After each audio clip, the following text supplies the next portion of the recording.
香港製布，維園花展預熱，逾千名學生參與活動。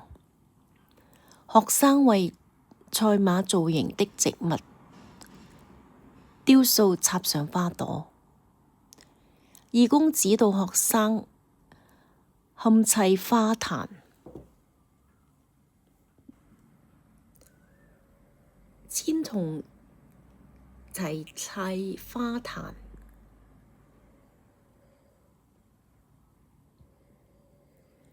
香港花卉展將於本月20日至29日在維園舉行，而一場充滿童趣的賽馬會學童鑲嵌花壇活動日前率先打響頭炮，約1100名來自38間幼稚園、中小學及特殊學校的學生獲邀請到場參與。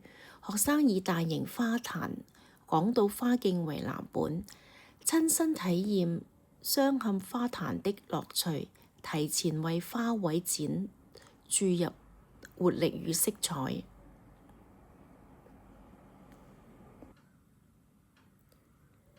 學生們以紫羅蘭、康乃馨、無忘我、菊花、薰衣草、三色堇和洋鳳仙等花卉嵌砌花壇。主辦方指出，花壇在白天會以花色吸引市民，夜間則配合燈光呈現不同效果。